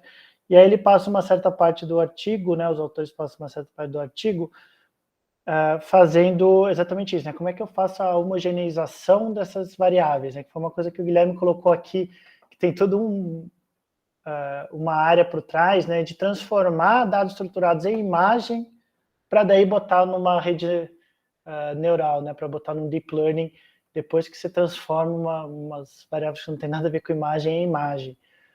Tá? E para ver se funciona. Em geral, ainda, eu acho, todas essas áreas eu acho bem legal, assim, acho que vale a pena ir a fundo, tá? Mas ainda não me convenceu muito se é essa a solução ou não, ainda tá para ser visto isso, tá? Porque é exatamente por isso, né? Uma coisa aí que os autores colocaram, né? Então, Deep Learning funciona muito bem para imagem, então vamos tentar transformar dados estruturados em imagem, e vamos ver se aí os algoritmos aprendem, mas na hora que você transforma essas variáveis, você perde a informação, você perde muita da informação que estava por trás, começam a aparecer algumas associações aí que não estavam antes nos dados, e desaparecem outros, etc. Então, você tem também uma perda aí relevante das informações que estavam nos dados, né? Então, tudo isso daí, para vocês verem aí as várias tentativas, vários caminhos diferentes que o pessoal está tentando percorrer para tornar Deep Learning funcione bem na área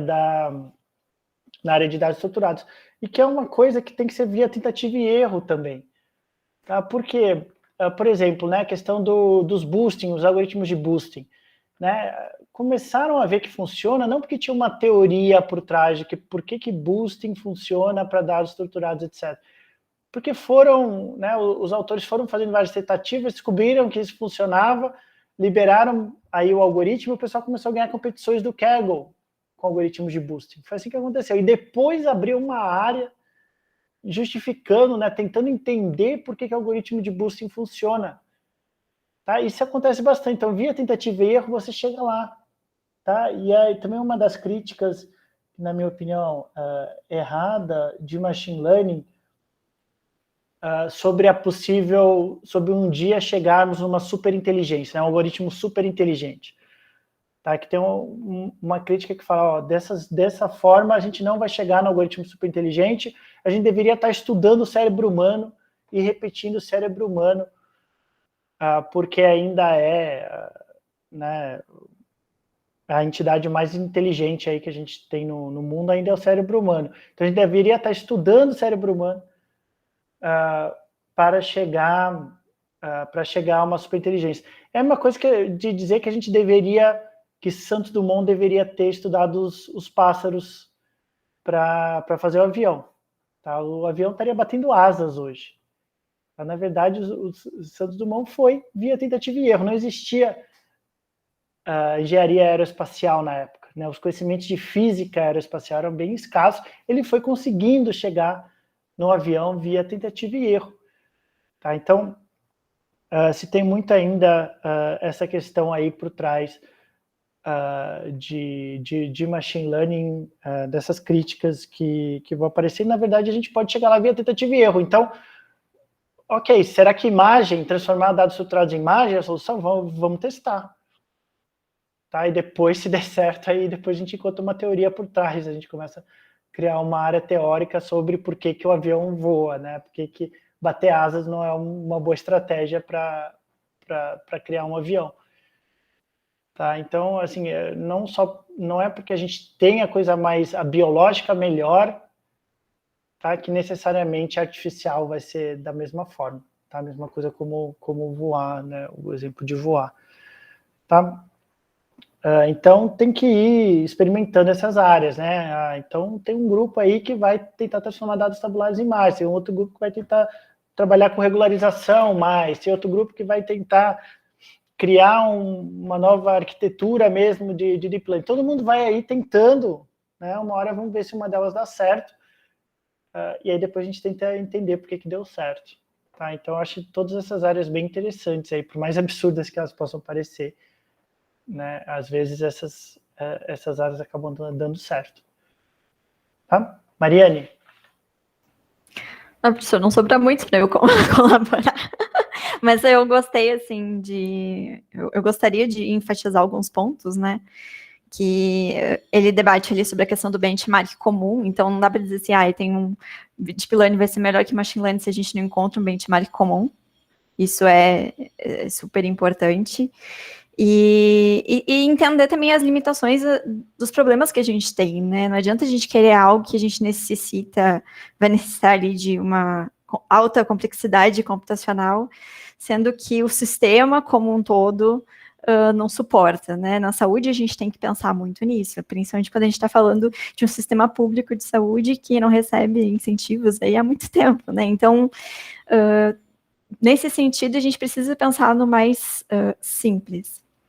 E ele menciona algumas questões ali sobre razões de insucesso, falando de qualidade dos dados, de outliers, de missing, de inconsistência. Eu pensei, a gente lida com tudo isso, né, quando a gente está lidando com os trabalhos de machine learning. E é como você disse, tentativa e erro, porque o que a gente percebe? Que às vezes deixar o missing não vai... com um determinado algoritmo vai funcionar super bem, com outros algoritmos não vão funcionar. Se você fizer uma imputação de um jeito, pode ter algum problema na sua predição, enfim. Então, tem várias coisinhas que a gente faz já na análise que já está nesse processo de tentativa e erro, e acho que o processo de desenvolvimento de Deep Learning vai ser exatamente isso.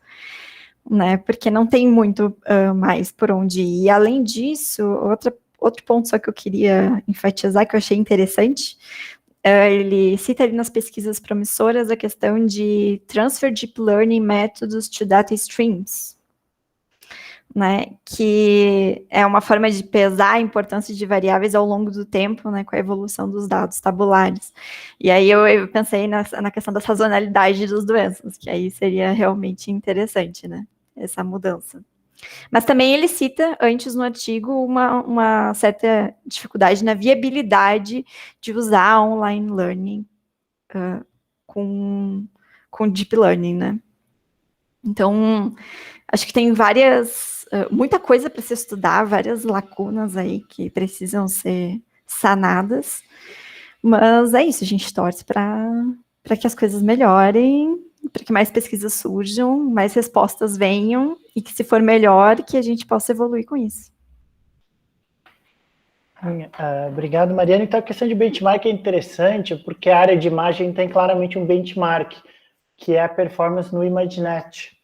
Tá? O ImageNet é aquele grande banco de dados de imagens que são, né, que estão por trás aí do início da explosão aí de machine learning, foi quando o grupo do Geoffrey Hinton conseguiu uma alta performance no ImageNet em 2012, utilizando GPUs pela primeira vez, né, usando a AlexNet, né, grande marco aí da história de machine learning. De novo, surgir aquele livro Genius Makers, do Cade Metz, sobre a história de machine learning, que é o grande marco aí que a gente tem hoje de machine learning em 2012, AlexNet, tendo uma performance muito melhor do que nos anos anteriores no ImageNet, que é esse grande banco de dados, que está tendo hoje uma crítica ao uso desse benchmark, né, de ter um único banco de dados como benchmark para a performance preditiva de algoritmos de imagem, que as pessoas acabam sobreajustando a esse banco de dados, né? Então, você desenvolve um algoritmo específico para esse banco de dados, quando o ideal seria você ter vários bancos de dados, tá? Que é uma coisa que a gente vê em dados tabulares, como a gente não tem um benchmark, né, um banco de dados que, vamos ver a performance de todo mundo nesse banco de dados, né? Igual a área da imagem, de certa forma, tem o ImageNet. A gente não tem em dados estruturados isso. Normalmente, o que as pesquisas fazem? Elas testam 5, 6, 7 bancos de dados, né, e veem qual que foi melhor. Eu acho que essa é uma solução um pouco melhor, né? Quanto mais bancos de dados estruturados, melhores, né? Porque exatamente por causa disso, né, que foi colocado no artigo, os bancos de dados são muito diferentes, as variáveis são muito diferentes, tem muita heterogeneidade das variáveis, né, que pode fazer com que um tipo de algoritmo funcione quando as variáveis são muito próximas ou parecidas, ou todas contínuas, ou todas categóricas, mas não funciona em outro, então você precisa de uma diversidade de bancos de dados, mas a gente podia ter essa diversidade como benchmark. Ou seja, todo mundo que quiser propor uma nova arquitetura de Deep Learning ou de outro algoritmo de Machine Learning que acho que é melhor do que o estado da arte que a gente tem hoje, tem que mostrar performance combinada nesses 100 bancos, por exemplo. Tá? 100 bancos de dados diferentes. E aí, se for melhor constantemente nesses 100, é porque a gente tem um novo SOTA, né? State of the Art, né? Um novo estado da arte de algoritmo. Então, essa questão de benchmark vai ser bem importante. Né, e também é um dos problemas que a gente vê muito, né? Então, para Deep Learning, para dados tabulares, né? A pessoa vai lá e fala, criei um novo algoritmo de Deep Learning que agora funciona em dados estruturados, e bota lá um único banco, e fala, nesse banco de dados específico aqui, o nosso algoritmo de Deep Learning estruturado dessa forma é melhor que o XGBoost, por exemplo. Mas, como a gente tem visto ao longo do curso, né, às vezes acontece mesmo. A gente tem aquela lei, né, que eu falei para vocês, do não há almoço grátis, né, que, dada uma distribuição infinita de dados, algum algoritmo vai ser melhor para uma distribuição específica. Tá? Uma hora média vai ser o melhor, tá? Dada uma distribuição infinita de bancos de dados. Tá? Em um desses infinitos, o melhor vai ser a média. Né? Você simplesmente tirar a média da primeira variável e essa decisão. Vai ser. Tá, então, não pode ser via um único banco de dados. Né? Então, seria interessante a gente ter, sei lá, 100 bancos de dados diferentes como benchmark aí da área, e é um algoritmo que é melhor no 100, ele, de fato, é um algoritmo estado da arte. Então, mas acho que seria bem importante para ir avançando e a gente começar a acreditar, né, nesses artigos, como eu falei. Até agora a gente não acreditou em nenhum. Né? Todos têm algum problema, assim, né? Ou os autores não ajustaram o hiperparâmetro dos outros algoritmos, ou selecionou a dedo esse banco de dados para o qual o seu algoritmo é melhor, e etc. Então, seria importante a gente ter um benchmark que nem a área de imagem tem o ImageNet. Certo? Mais algum comentário, pessoal? Professor, tem mais um ponto que eu acho que vale a pena a gente falar, é que ele toca ali na identificação do paciente, né? Que teria uma dificuldade em fazer o depara de volta. Então, assim, nos problemas ali, a saúde, por exemplo, você quer identificar se o paciente tem probabilidade de ter diabetes para poder atuar, né? Preventivamente. Então, como seria essa identificação, né? Outra vez, uma vez que a gente tem a resposta. Pelo menos para mim, ficou subentendido que seria difícil a gente voltar para identificar esse paciente aqui que tem essa probabilidade alta. Não lembro de que parte ele falou isso. Você sabe onde? Mas essa questão de voltar para o paciente, então, em geral, você faz a predição para o paciente específico direto, né? Então, eu quero saber a probabilidade do seu João ter diabetes, eu coloco a informação do seu João, a não sei que você esteja falando de, por exemplo, proporção de pessoas desse hospital que vai ter diabetes, dadas as características dos pacientes desse hospital. Aí, de fato, fica difícil voltar. Mas, normalmente, você faz uma predição individual, bastante na área da saúde. Sim, não, é que para mim ficou subentendido que ficava difícil você voltar, né? Em algum momento você perdia essa identificação, talvez com esse pré-processamento que é feito. Tá, entendi. Então mudou totalmente o dado dos pacientes. Mas assim, mas eu acho que o que eles vão ter que fazer é ter um pré-processamento definido, né? Por exemplo, eu vou transformar dados tabulares em imagem. Aí eu vou ter um pré-processamento definido em que os dados desse paciente, se eu jogo na minha frente, viram uma imagem, e aí eu jogo essa imagem no algoritmo de Deep Learning, e o algoritmo de Deep Learning vai lá e fala, ó, esses dados que você jogou aqui, que vão ser do seu João, tem uma probabilidade de tanto por cento. Talvez fique difícil você voltar para explicar esse algoritmo, aí sim, tá? Explicar por que esse algoritmo falou que o seu João vai ter diabetes. Por quê? Porque já não é mais variável ali que está sendo analisado, né? Já é uma transformação totalmente diferente. Então, talvez aí sim.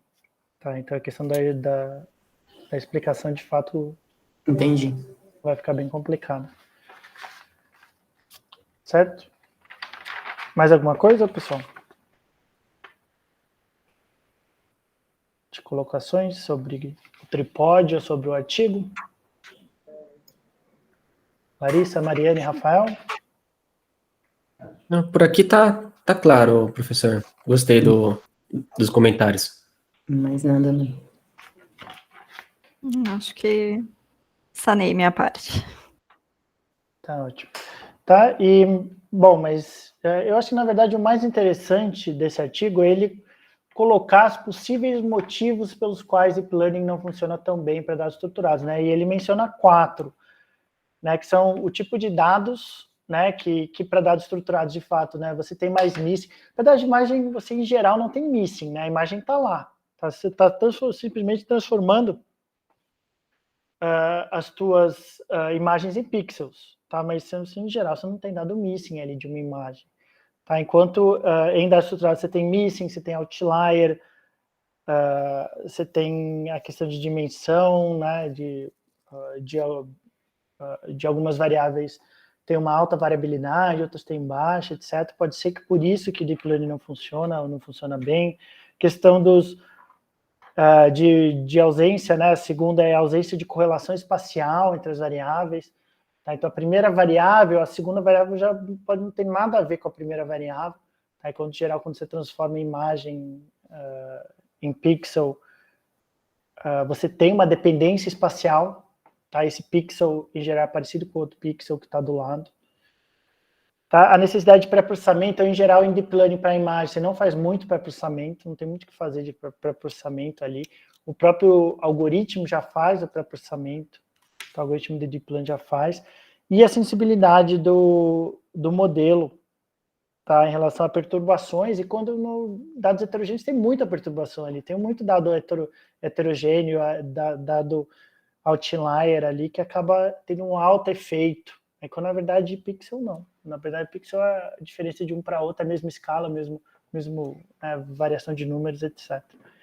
Então, acho que isso aí foi interessante aí dele colocar, dos autores colocarem como possíveis motivos pelos quais dados tabulares são diferentes, são difíceis de serem aprendidos com Deep Learning. Aí daí entra as próximas questões que os autores tentam resolver. Esses problemas de quais formas têm sido, né, principalmente regularização, etc. Tá? Mas uma coisa importante, né, é que Deep Learning te dá um resultado, né, então não é que não funciona, né, às vezes eu falo não funciona, fica parecendo que não sai um resultado, né, sai um resultado, mas a performance não é tão boa, tá, em geral, quanto o algoritmo de boosting. Mas está tendo uma área bem grande agora, que é essa questão dos transformers, né, que é de um ano para cá, o estado da arte de imagem de texto virou os transformers, né, que usam o conceito de atenção para realizar a sua predição, né, onde você tem pesos diferentes dependendo da posição de cada característica dentro da tua predição. Né, então, virou estado da arte bem rapidamente, começou com a área de texto, transformers, foi para a área de imagem mais recentemente, e agora a gente está vendo muitos artigos aí aparecendo de transformers para dados estruturados. Tá? Vamos ver se é essa a solução. Ainda estamos para ver. Eu acho que vai ser via tentativa e erro mesmo. Como tem sido grande parte das melhorias aí dentro da área de machine learning. Tentativa e erro, em vez de tentar copiar o cérebro humano. mas ficaremos atentos aí a qualquer possível mudança. Certo? Então, a aula de hoje é essa. Na próxima aula a gente vai falar sobre questões éticas, sobre desafios éticos na área de Machine Learning, que é uma área, assim, né, as questões éticas, né, uma área bem em crescimento, né, vocês obviamente têm visto na mídia, a mídia adora falar sobre isso, muitas vezes de uma forma bem injusta, né, no sentido de sendo o algoritmo que é o problema, quando na verdade é o humano que é o problema. Tá, então tem muita confusão hoje saindo na mídia sobre questões éticas de machine learning que são extremamente importantes. De fato, algoritmos podem tomar decisões preconceituosas. Tá? Na maioria dos casos que a gente tem visto de algoritmo, né, de sair na mídia, de algoritmo tomando decisões preconceituosas, é em geral porque os dados vêm de humanos e humanos são preconceituosos. Aí os algoritmos ficam replicando as decisões humanas, tá? Mas da forma que é colocado, parece que é o algoritmo que está criando, não, o algoritmo está replicando o problema humano. Tá? E quando, na verdade, a gente quer superar, né, essas questões de preconceitos humanos com o machine learning, como é que a gente supera isso? É o grande desafio. Porque os dados vêm de humanos, e humanos são preconceituosos. Tá? Como é que a gente consegue fazer com que algoritmos superem isso? Superem o preconceito humano? Tá? Então, é essa abordagem aí que a mídia deveria colocar, mas eu acho que daí não vai gerar muito clique, né? Então, acaba sendo como inteligência artificial que é preconceituosa, né? Como se tivesse algum julgamento de moral por parte de algoritmo. Então, mas aí a gente vai discutir isso, esses desafios aí que têm aparecido, desafios éticos, que têm aparecido na área de Machine Learning com foco na área da saúde. Próxima semana, dia 24 de novembro, que é a última aula que a gente vai ter. Daí vamos ter uma aula que vocês têm livres para desenvolver o trabalho. Então, lembrando, o trabalho desenvolver um algoritmo preditivo do início ao fim, com todos esses passos que a gente tem visto, tá? Você não precisa dos passos de aprendizado federado, de aprendizado contínuo, tá? Não precisa disso, mas todos os outros passos precisa, né? Precisa fazer pré-processamento, precisa dividir em treino e teste, se possível treino, validação e teste, precisa definir hiperparâmetros, precisa fazer seleção de variável, precisa interpretação, precisa reportar as métricas relevantes de performance preditiva, tá? Tudo isso precisa fazer, tudo que a gente viu aí ao longo da disciplina inteira precisa fazer, tá? E no Google Colab, tá? E comentando o código bastante, tá? Então, botando lá a hashtag, escrevendo na sequência, ó, agora aqui eu fiz essa análise e essa análise por causa disso e daquilo. Aí, bota o código, deixa o resultado lá embaixo também. Tá? E é isso. E aí vai ter apresentação no último dia da disciplina, dia 8, que vai ser a apresentação dos trabalhos, a gente vai sortear alguns de vocês para apresentarem. Acho que eu coloquei como 10 minutos ou 15 minutos? 10 minutos? 10 minutos. Tá, eu coloquei como 10 minutos, então eu vou sortear alguns de vocês apresentem em 10 minutos, né? Apresenta o código mesmo, não precisa fazer slides, né? É só vocês irem lá e falando, ó, aqui eu fiz isso por causa disso, deu esse resultado, daí eu testei isso, deu isso, daí eu fiz isso e o resultado final foi esse. Tá? Testar vários algoritmos também, né? Foi outra aula que a gente teve, dos diferentes tipos de algoritmos. E também colocar né, se vocês não forem sorteados para apresentar, fica só mesmo a entrega de vocês do Google Colab, do código de vocês final ali com os resultados. Fica como o trabalho final. Tá? Então, daí da próxima semana vamos falar sobre questões éticas, depois uma semana para vocês fazerem e depois terminamos com as apresentações dos trabalhos. Certo? Então, próxima aula, super importante, né? A questão da ética em Machine Learning, como é que a gente garante, quais são os desafios que a gente garante que os algoritmos não vão perpetuar preconceitos humanos ou que humanos não consigam embutir os algoritmos de preconceitos. Certo? Mais algum comentário, alguma coisa, pessoal? Professor, Oi, eu ia só Isabel. fazer uma pergunta. Então, no dia 1º, a gente não se encontra aqui, né? Nem Não, é o momento livre que vocês têm para terminar o trabalho. Tá já. Bom? Combinado, obrigada. Então, a próxima aula é a última aula, de fato, né, expositiva, e depois tem a apresentação outra. A outra da outra, né? Dia 8. Apresentação de vocês. Mais algum comentário, pessoal? Não? Se não, como sempre, então, agora, né, o Google vai terminar de processar a aula, daí a Mariane me passa o link, eu coloco o link no Moodle, tá? Dessa vez não tem nenhuma entrega para a próxima semana, tá? A parte de entrega já acabou. E também não tem slides hoje, né, que foram os artigos, mas eu coloco a aula de hoje para quem não conseguiu assistir assim que o Google terminar de processar a aula. Certo?